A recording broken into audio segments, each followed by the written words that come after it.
Hi and welcome. I'm Steve Martirano, and this is the Behavioral Corner. You're invited to hang with us as we discuss the ways we live today, the choices we make, the things we do, and how they affect our health and well-being. So you're on the corner, the Behavioral Corner. Please hang around a while. Hi, everybody. Welcome to the Behavioral Corner. It's me, Steve Martirano, hanging. That's what I do. Imagine that. Stand here at the intersection of important topics and interesting people. And you know what? I'm one of the luckiest guys alive. I keep bumping into very fascinating people. At least I hope you find them fascinating. It's called Behavioral Health. So it's a podcast about everything because everything affects our behavioral health.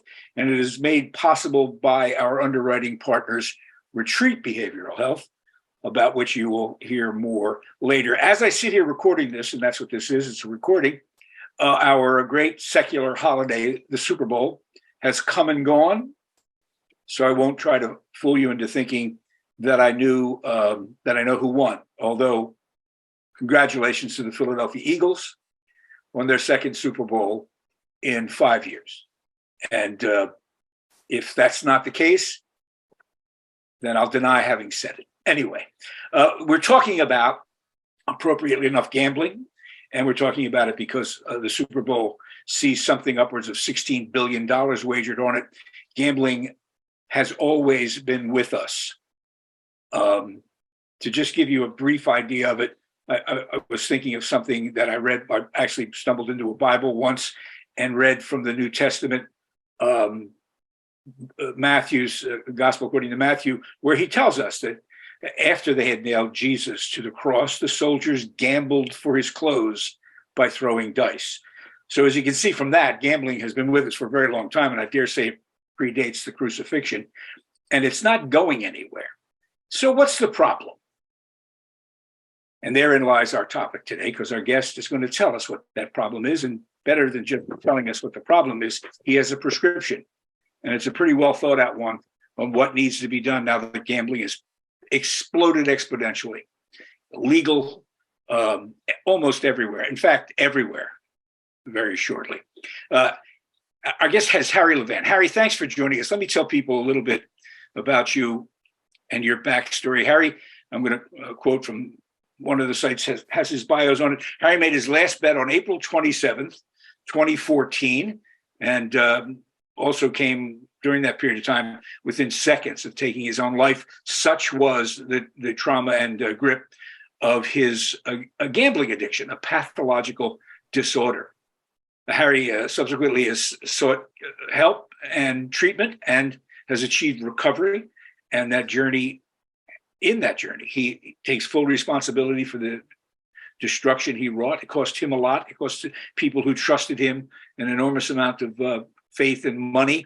To say he lost everything is a trite expression, but it's true. And now, as we said, treatment and recovery, and he's on a journey to alert other people to what the stakes are, if you'll pardon the pun. Harry Levant, thanks for joining us on the Behavioral Corner. I get most of that right? Steve, you got virtually all of that right. I simply add that I hurt a lot of people. I hurt a lot of people who cared about me, and I never lose sight of that fact. And recovery is a journey I continue in one day at a time. I'm going to begin, since we've established that gambling has been around for eons. We seem hardwired as a species to want to take risks in general. Gambling is just one of those demonstrations of that hardwiring, and it's not going anywhere anytime soon. So trying to figure out what you're here to say. We're going to stop gambling. I will quote one line from a law review article you have recently written, and I think it sums up what we're going to be talking about. Gambling is the topic, and I think you should begin, at least in my view, you should begin with what in this context I would refer to as the National Football League. They are the capo di tutti I capi of gambling in America. They are the boss of bosses. Not only do they generate a lot of revenue for gambling, they also understand it as a business. And therein lies the problem, according to Harry Levant. Here's the quote from the Law Review article. The National Football League business partnership with gambling industries is an existential threat to public health, period. That's a it's a pretty big statement. Most people say it's evil. Most people say it's, something you shouldn't waste your money on. Not many people are calling it an existential threat. Why is that the case? Steve, it's a great opening question. And you're right. Gambling has been around since the dawn of time. And I am not opposed to gambling. I'm a person in recovery from a pathological gambling addiction. I didn't gamble today. I wake up tomorrow. I'm not going to gamble tomorrow when it gets here. But the issue is not the existence of gambling. I use a slightly different story to demonstrate how long gambling's been around. When the first cave person invented the first wheel, there was some schmuck 3 caves over laying 3-to-1 odds the wheel wouldn't work. And gambling's going to be around forever. It's not the existence of gambling, which for many people is a recreational activity to enjoy. The issue is, it is scientifically known, it is certain that gambling is an addictive product. Full stop. In 2013, the American Psychiatric Association recognized gambling as an addictive product and gambling disorder as an addiction on the same level as cocaine, alcohol, heroin, opioids, tobacco. And that designation was followed shortly thereafter by the World Health Organization.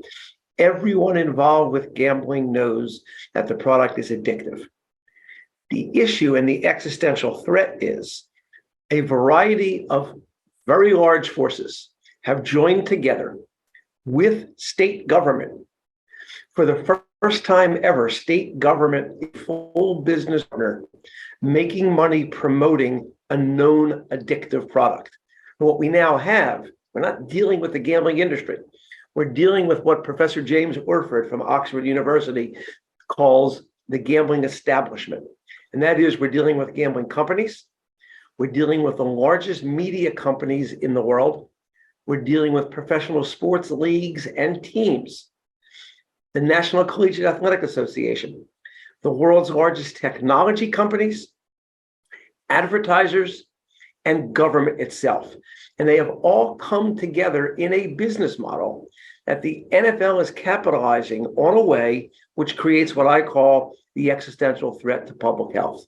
More specifically, gambling has now been designed to deliver constant access to gambling action as quickly and as fast as possible through devices like the phone I have in my hand, the computer that we're talking to each other on, and with any addictive product, delivering that product to the public as fast as possible with instantaneous access will inexorably cause public harm. We haven't even begun to look at the scope of the public harm, but as night follows day and day follows night, the model that has been spearheaded by the NFL, the gambling industry, and the establishment partners will be causing, and is already causing, significant harm. That's the existential threat. Yeah, it is self-evident, or it should be, that people are going to gamble. If you grow the size of that pie, not everyone gambles, but people are going to gamble. But if you grow the size of that pie, you are also going to grow potential problems as the pool of bettors gets larger. The people who wind up in big trouble is going to increase as well. We've seen that even before the proliferation of the marriage of those forces you just talked about. We know people, yourself included, who got trouble gambling. You described a perfect storm, though, of forces coming together to create the real problem. And you described the shape of it. Now tell us about, let's get into the weeds. The problem is not on Saturday, you call somebody or you go online and you bet Philadelphia against Kansas City and you take the points and you wait for the outcome. You're talking about something more insidious, and that is the constant stream of betting opportunities. Describe that. It's what's called micro betting. And Steve, what you said is correct, that the more people we encourage to gamble are going to cause greater problems. You're absolutely right about that. I'm taking you a step deeper. I'm looking at the way in which gambling is being delivered. And this is what micro betting, is all about. I made my last bet in 2014. At that time, you could bet on the winner the loser, perhaps the total points. What we now have is we have a system engineered by the NFL, the gambling companies, and their partners to deliver constant access within a game. So there's betting on every micro thing that happens within that game. Is the next play going to be a pass or a run? Was that run 4 yards or 5 yards? Will there be, was the pass 15 yards, 10 yards? There are any number of betting combinations. And then the gambling companies take it a step further by creating what they call same game parlays, where they encourage people to increase their action. And you see this on the television commercials. They openly encourage people bet more things within each game.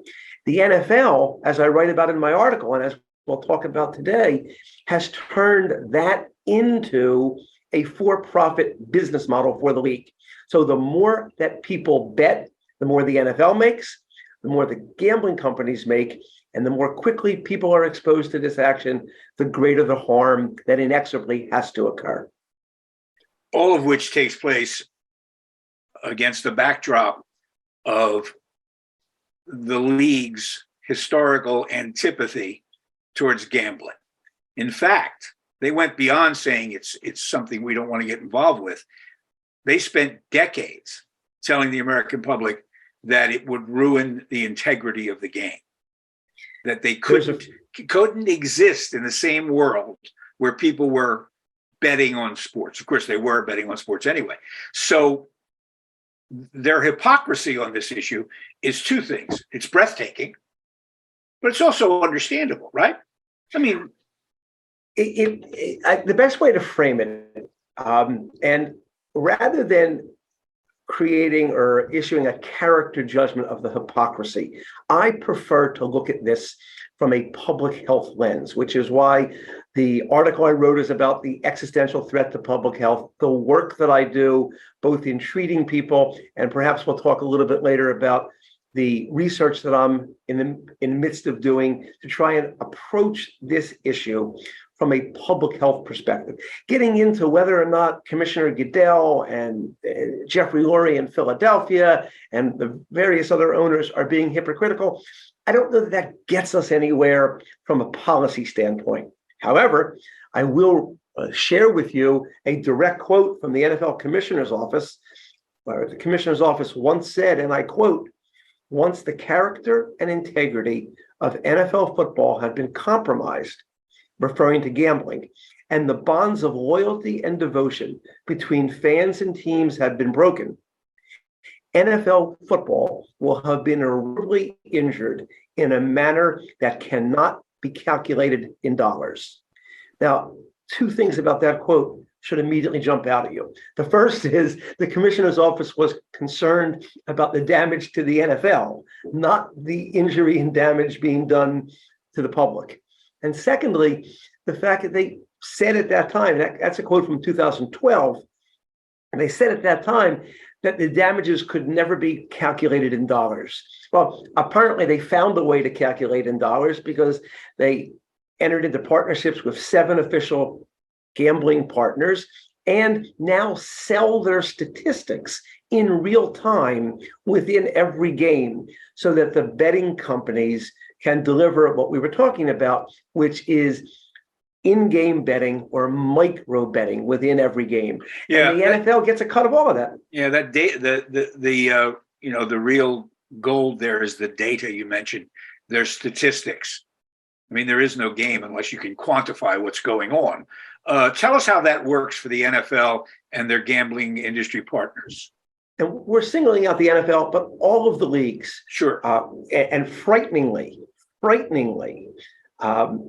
sometime this year, it looks like you're going to see conferences, particularly the Big Ten and the SEC, doing the same thing with college sports. But let's focus on the NFL, understanding that this model is replicated by the other leagues, by tennis, by NASCAR, by golf.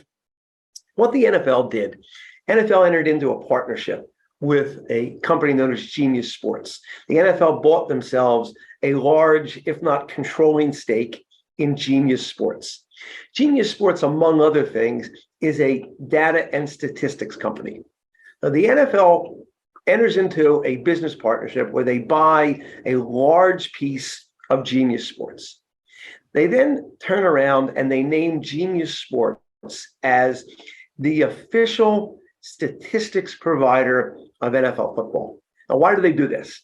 Because if that running play looks like it might be 4.5 yards or 5 yards, somebody has to determine whether that was a 4-yard run or a 5-yard run, because you can't have Caesars Sportsbook saying it's 5 yards and DraftKings saying it's 4. There has to be one answer to the question, or the entire gambling model collapses. So the NFL appoints Genius Sports as the official statistics provider.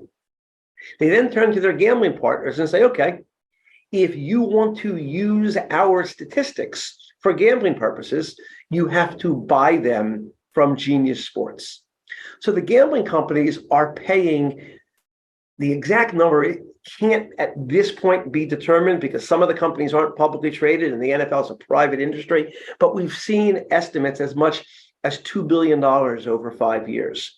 But they are paying a large, significant amount of money to be partners with the NFL to buy the statistics.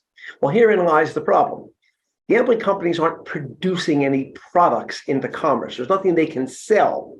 The only way they can recoup the money they're spending and maximize revenue for their shareholders is to deliver increased gambling action all the time. That's how they make their money. That model is a threat to public health. And right now, the federal government is doing nothing about it, and states are full business partners. The fox is guarding the hen house. There are a small number of us out there, and I mean a very small number. It's not the folks at the National Council on Problem Gambling. They're partners with the NFL.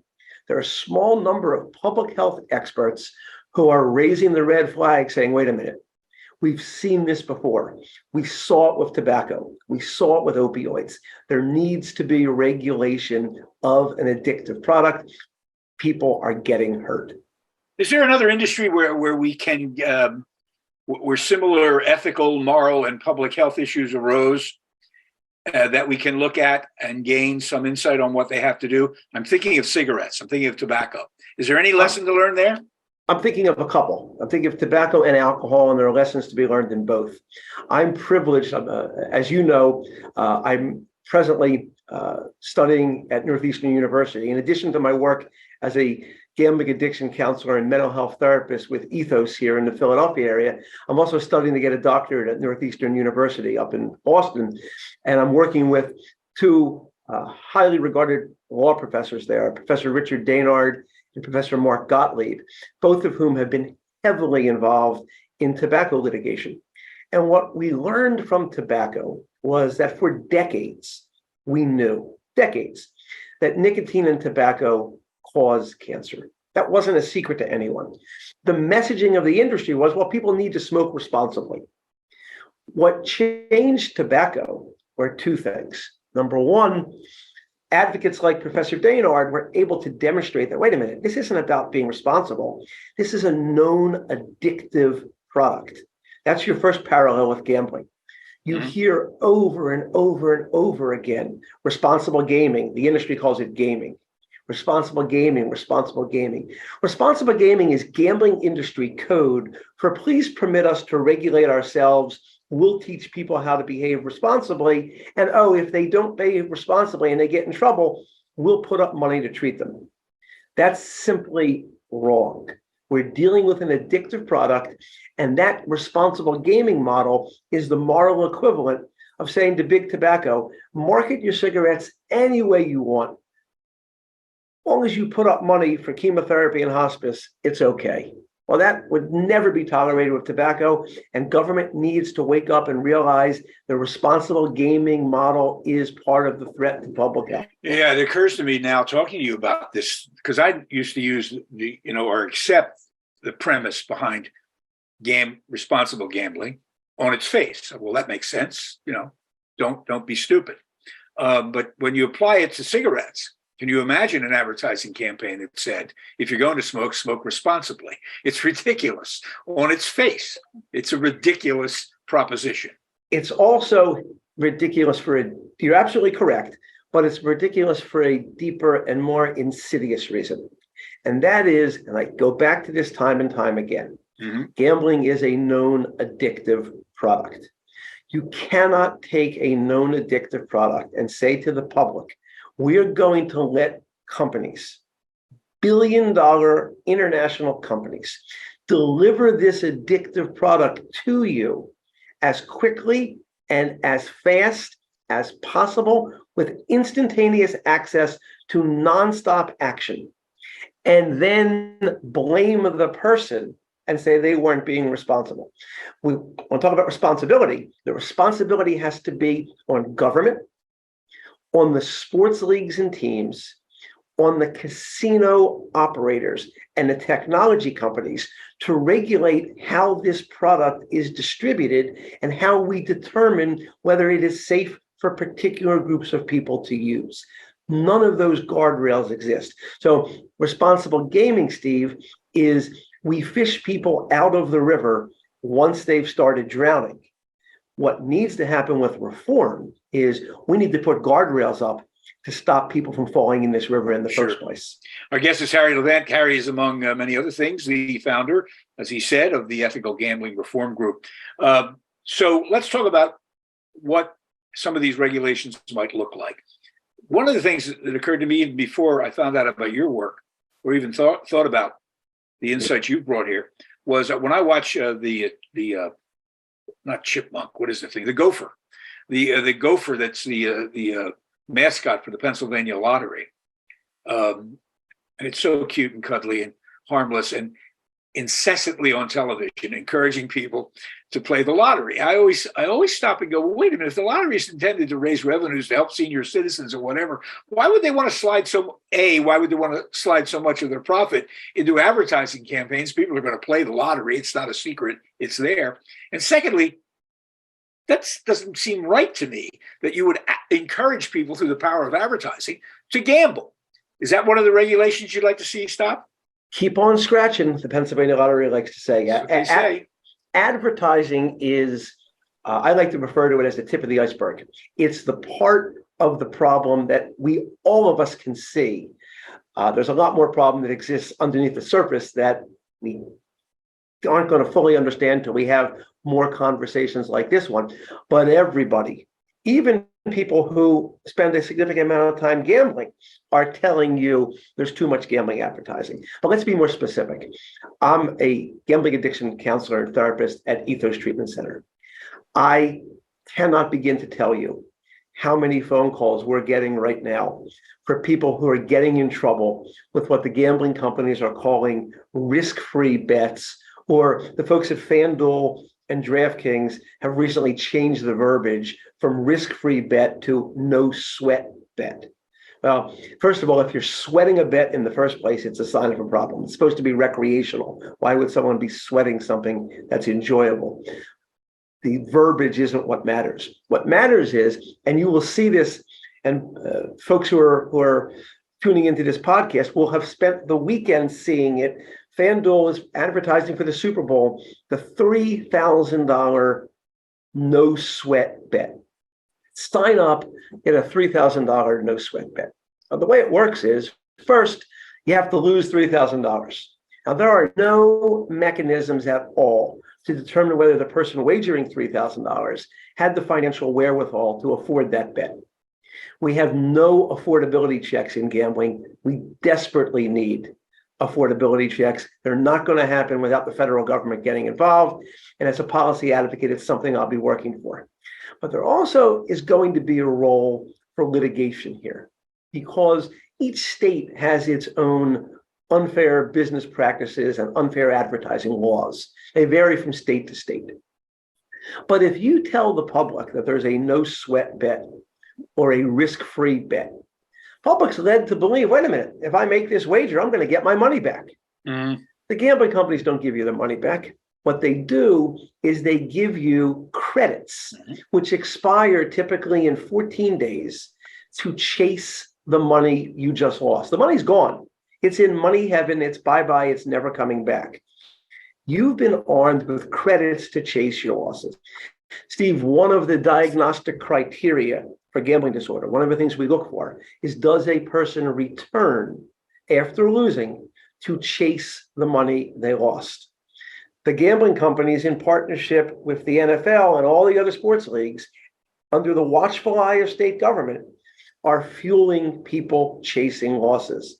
That's what you're seeing on your TV every single day. Yeah, and anybody who knows the way it works can tell you that this was a very clever, well, perhaps not that clever, as the Brits say, too clever by one half, attempt to compete with the illegal betting operators, which have an enormous advantage in two areas. One, you don't pay taxes on that money, and two, they offer credit.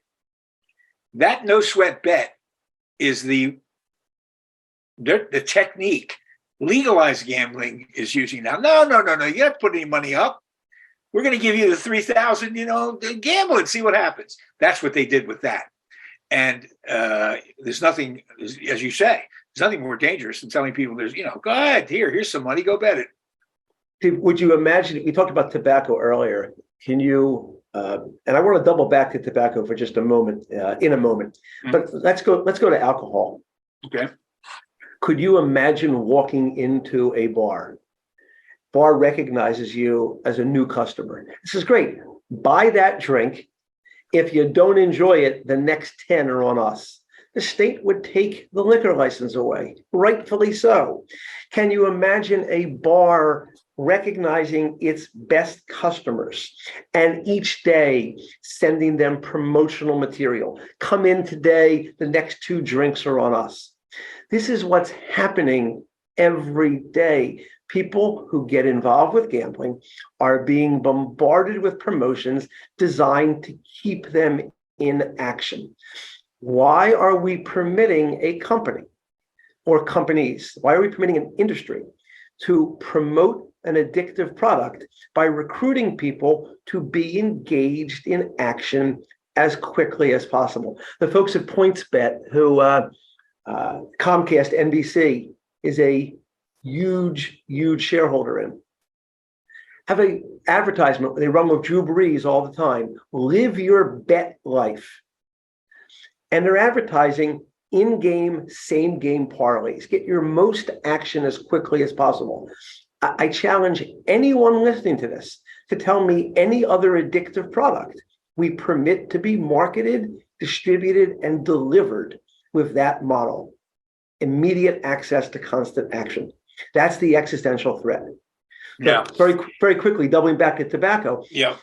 The other thing that changed tobacco, where when folks like Professor Daynard were able to show, wait a minute, it's not just the person who's using tobacco that's suffering harm.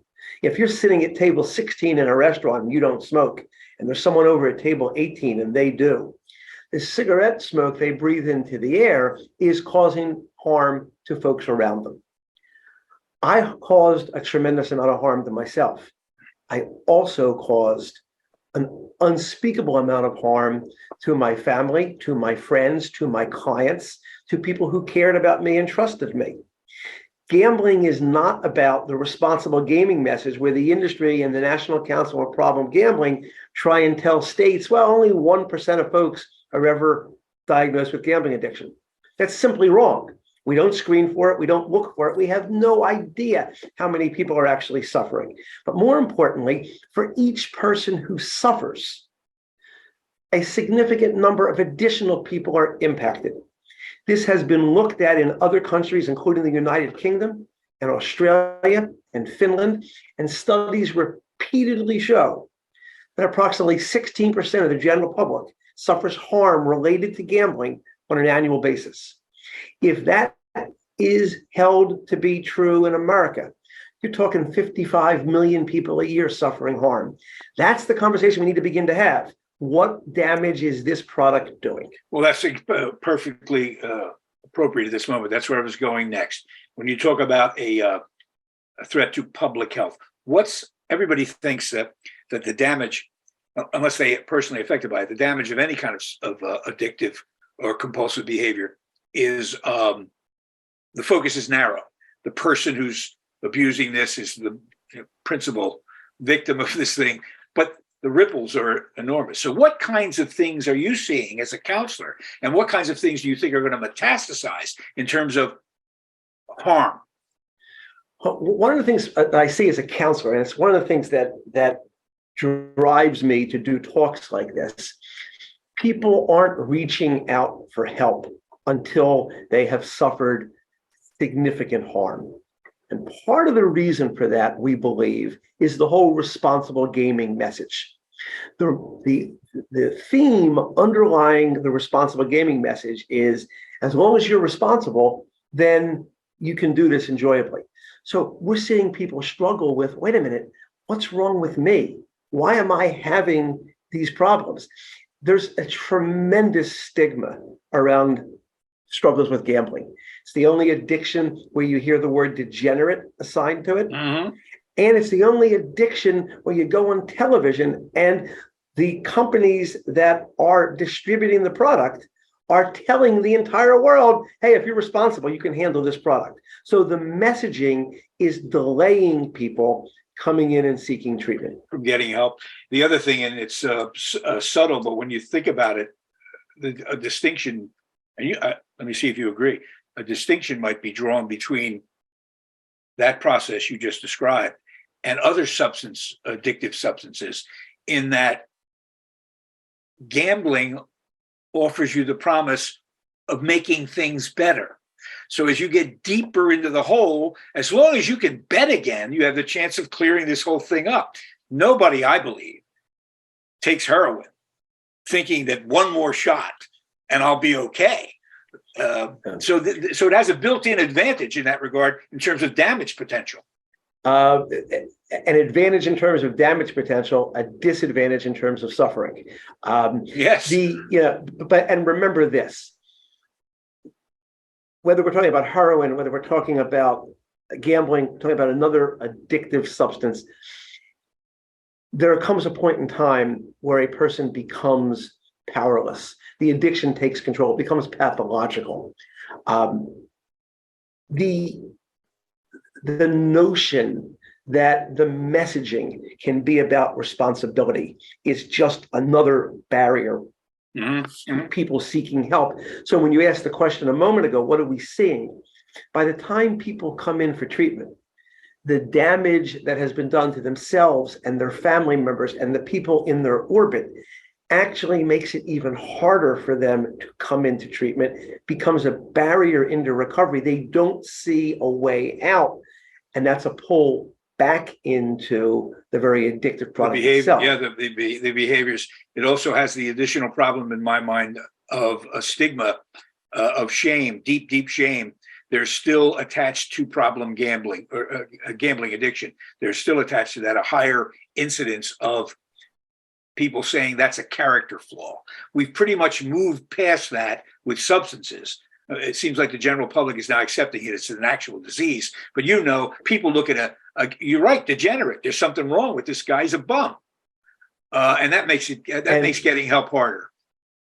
And they create this model where you have the additional stigma built in. And I don't want to go too deep into the technical aspect of this, but in February of 2013, the Affordable Health Care Act that President Obama was successful in passing, the final regulations for the Affordable Health Care Act were written in February of 2013. And as part of those regulations, the Department of Health and Human Services listed 10 essential elements of healthcare. One of those 10 essential elements of healthcare is coverage for all substance use disorders.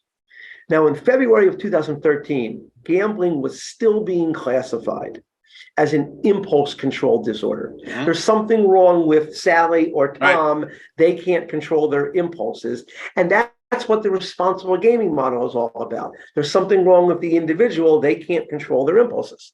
Well, a few months later, medical science finally caught up because gambling had been called an impulse control disorder from DSM-3 in 1980 through DSM-4.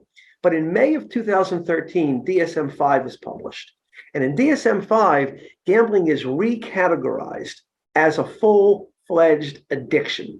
the exact same diagnostic criteria as heroin, opioid, cocaine, alcohol, tobacco. Well, if gambling is an addictive product, categorized with all the other substance disorders, by federal law, treatment for gambling should be covered under every health insurance policy. What the gambling industry is convincing the insurance industry and states to do is say, don't do that. Don't deal with it under health insurance. We'll put up money to pay for treatment under the 1-800-GAMBLER system. So think about this for a moment. The very companies that are promoting the product in the way in which we've been describing are then saying, it's okay, we'll pay for treatment. No, that's not okay. What needs to happen here, among the other reforms, federal government has to mandate that gambling is covered under every health insurance policy, just like drugs and alcohol, so that people have access to treatment at every level, from inpatient through partial hospitalization, through intensive outpatient, through general outpatient, through individual therapy. None of that exists under the 1-800-GAMBLER model, where you're limited to individualized care of a certain select group of people and private pay, right? It's the initial pay through 1-800-GAMBLER is funded in most states by the gambling industry, but that's denying you the full range of services available for folks who are dealing with drug and alcohol. So Medicare does not cover compulsive gambling or gambling addiction the way it does the other substance abuse disorders. The federal government has not yet recognized gambling as a full-fledged addiction the way it has been recognized in DSM. And this is one of the things I'm working on up at Northeastern, because so you've got the medical establishment over here saying we recognize it and treat it as a disease, and the government going, well, I don't know about that. Let's take our time. You have the medical establishment, the psychological establishment, you have counselors, you have social workers, you have the science, you have the World Health Organization recognizing it. And if we could make this fundamental change, it would have a huge ripple effect, because all of this money that the industry is saying, look, we put up this money for treatment. Wait a minute. That money could be used to defray any additional insurance premiums, and it could be used to set up independent research that the gambling industry does not get to put its finger on the scale of, to determine what is the scope of harm related to gambling and how can we deliver the product as safely as possible. These are similar to the reforms we saw with great organizations like Mothers Against Drunk Driving, where we were able to lower the threshold. We were able to create civil penalties. These things have to happen in the gambling industry. Unfortunately, people aren't paying attention right now. They're just saying things like this. Gambling industry, look how much money was made in tax revenue last year. Every one of those dollars of tax revenue is a dollar lost by the public. There's nothing being sold in commerce. It's a zero-sum game. And, I'm sorry. Yeah, no, please. And we haven't factored, and this is true also of the legalization of marijuana, we have not yet seen the other side of that, the damage of this legalization move on both issues, marijuana and gambling. We have not yet seen the economic downside to all these ruined lives, stolen money, lost productivity, deaths. There's a cost to that. So they can talk about revenue coming in all they want. When they start having to pay it out, then they're going to know this. They're going to hopefully realize this was not a great deal. Let me ask you this before I forget. I just managed to find the article I read this morning. I don't know if you saw it in this morning's newspaper. New Jersey has launched what they're calling the first of its kind program in the nation to identify problem gambling ahead of the Super Bowl. Did you read that article? I saw the headline. I haven't read the full article, so I'd be reticent to comment about it, having not read the full article. Well, I will sort of condense this as I understand it. They are going to get. They claim they'll get access to data that can identify people who are gambling too often, asking for too much credit. I don't know, but they say it's data-based. They'll be, and then get people put on exclusionary lists. They make a very big deal out of how you can get put on lists voluntarily that'll keep you out of casinos. I don't see this working for sports betting. Do you? No, I haven't read the article. Conceptually, I applaud the notion of trying to prevent the gambling industry from taking action from people who are not in a position to be wagering, whether that is affordability checks, whether that's more closely monitoring. All of those things are conceptually excellent talking points. I am concerned about how it's set up. I haven't looked at it yet. I'd be happy to comment further once I do, but I will point to something of concern to me here. Mm-hmm. I have a bit of a love-hate relationship with self-exclusion. Self-exclusion is a tool we can use with some people sometimes in treatment, but there is no nationwide self-exclusion. And self-exclusion is part of the responsible gaming model where the onus is put back on the individual. How much harm has that person already suffered by the time they get around to self-excluding? Go back to the top, Steve. Let's put the guardrails in place.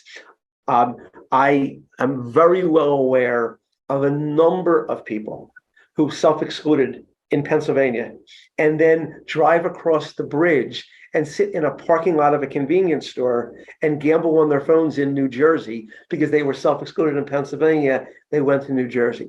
One doesn't self-exclude from addiction. Yeah.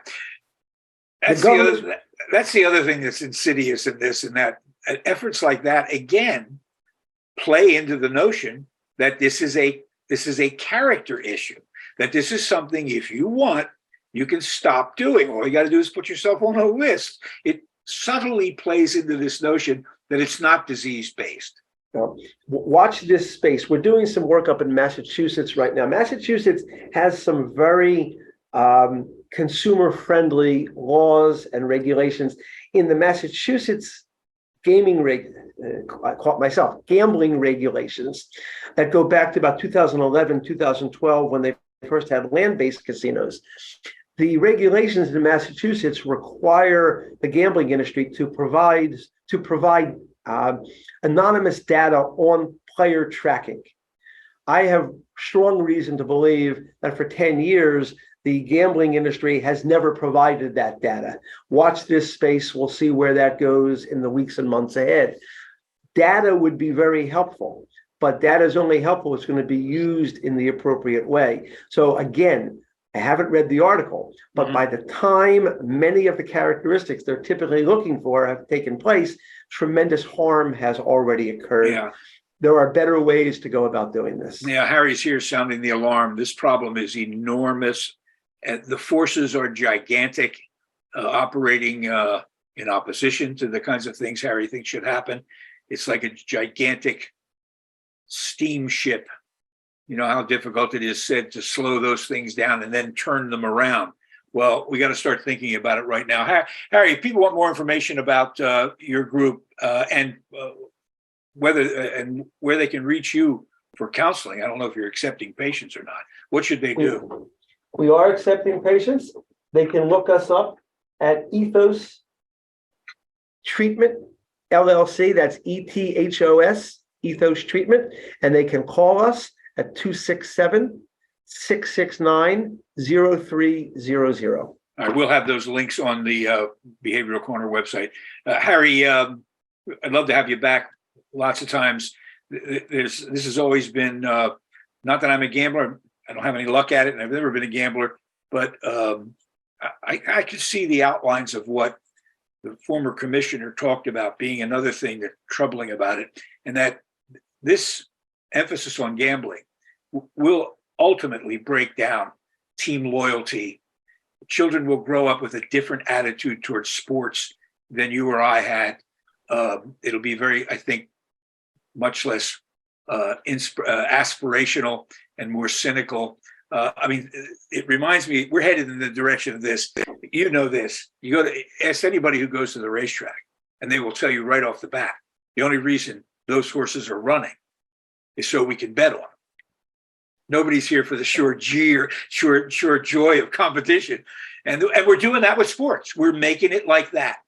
We've made it like that. And I need to say this again. I am not advocating for the end of sports betting. What I'm advocating for is an opportunity to have an honest discussion about how an addictive product is going to be regulated. Mm-hmm.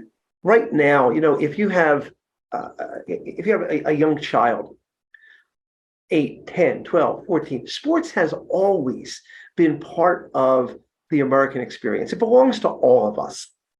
Well, you can't watch a sporting event without being bombarded with gambling advertising. There's something wrong that you can't watch a game with your 12-year-old without the odds scrolling across the bottom of the screen. Major League Baseball at 5 p.m. every day during the season has a show on MLB TV called Pregame Spread. Well, they're not talking about lox, bagels, and cream cheese. They're talking about point spreads. Why? And maybe worst of all, I would love to come back and talk about this more because there are a lot of ways we can begin to address this. But I ask you just to think about for a minute Disney World. This is not your grandfather or your father's or even our Disney World. Disney is a huge conglomerate that owns ABC and ESPN and has a huge financial stake in DraftKings. And, you can't turn on ESPN at any time, day or night, without gambling being everywhere. We are exposing our children to a known addictive product and normalizing that product. We'll talk another time about how this is impacting college campuses, but that harm is happening. Yep.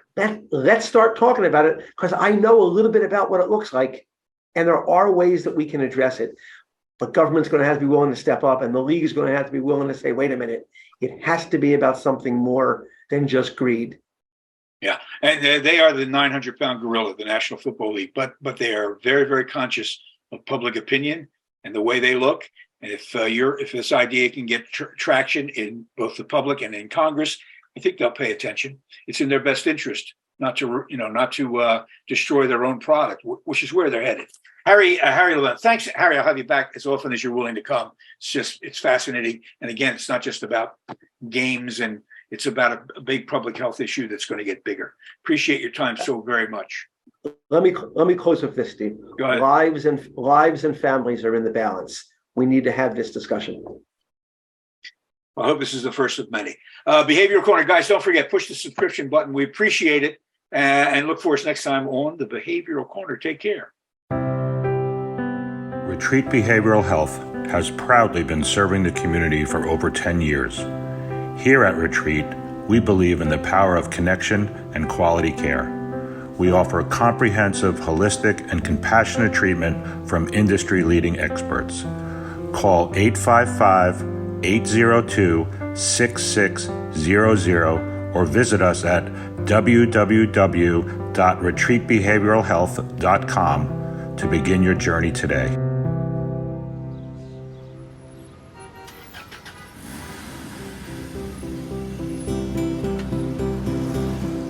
That's it for now. And make us a habit, hanging out at the Behavioral Corner. And when we're not hanging, follow us on Facebook, Instagram, and Twitter on the Behavioral Corner.